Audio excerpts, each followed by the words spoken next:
have another question. It's kind of angled toward Disney. A while back, Disney and Marvel stirred up some controversy when they just virtually eliminated Black Widow from their Avengers Age of Ultron merchandising lineup. Internet rumblings kind of made it sound like Disney made that decision based on their beliefs that female action figures just don't sell as well as the male action figures. And this ignited some concern that female and other minority Star Wars characters might be relegated to the merchandising back burner now that Disney's in charge. And that's kind of, despite the fact that there's a pretty diverse cast especially in this new Star Wars movie that's coming up. And, what do you think that Disney can do to better promote their female and minority Star Wars characters from here on out? Well, for the Black Widow controversy, first I'd like to say I like my superheroes to have a superpower, not just be really good at judo or being good at archery. No, I want something superhuman, more than just having a gadget. And of course I know that Iron Man is pretty much a guy with a lot of toys, like Batman. I like the superhuman element to it. Now, part two, Disney for decades has been putting out one princess film after another, giving absolutely no thought to the little boys out there, and no one seems to have any complaints about this. I think they're right about Disney maybe cheating on Black Widow there. I think they should have an action figure of that, and believe me, guys will buy that. If it looks at all like Scarlet, it's gonna sell well. But too many princesses. I think the spotlight's on me because I actually work in merchandising, so not that I'm trying to defend. No pressure. Okay, no pressure. Okay, so two things. One is I can say from an artist's perspective, because I work on t-shirts and prints and promo materials, we were told to work explicitly on Black Widow merchandise, and every piece of Black Widow merchandise I have worked on has gone to print.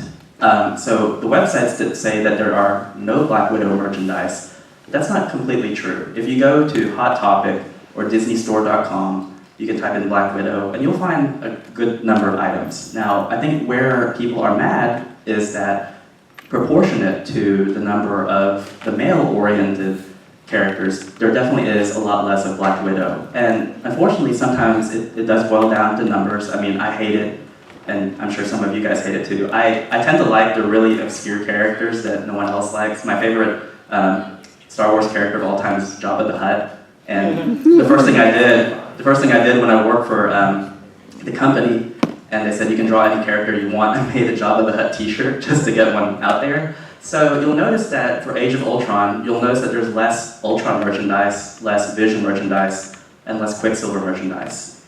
They look at focus groups, they look at marketing, and they just say, what is hot and popular right now, and let's cater to that. So hopefully, as the market grows, we do expect to see that more and more often, but it's not that there's a memorandum saying, don't work on Black Widow. I worked on at least 7 designs 3 months before the movie came out, just because we were told we need some merchandise out there. So, we're working on it. It's just that a lot of times it takes some incidences to sort of drive that and tell us, this is what people want. Speaking of the new trilogy coming out, so I've been telling people this for some time now, and it's not because, I'm gonna have to start working on the merchandise pretty soon for Force Awakens, but there's 2 characters to keep in mind for the new trilogy. One is the one played by Daisy Ridley, who you guys don't know who she is yet. But the other one is the one played by Gwendolyn Christie. She's going to play Captain Phasma. She is the Crone Stormtrooper that you see in the new trailer. A lot of people don't realize that it's a woman under there, but they revealed it already through Vanity Fair. So I think already off the bat from the trailer, you have 2 very strong female characters who are going to play a big role in the Star Wars universe. And I can tell you that after the movie comes out, I'm pretty sure that Captain Phasma cosplay is going to skyrocket. Just because, she's a Crone Stormtrooper who wears a cape and has like a lightsaber. I mean, it doesn't get much cooler than that. So. Well, why would your favorite character be Jabba the Hutt? Yeah.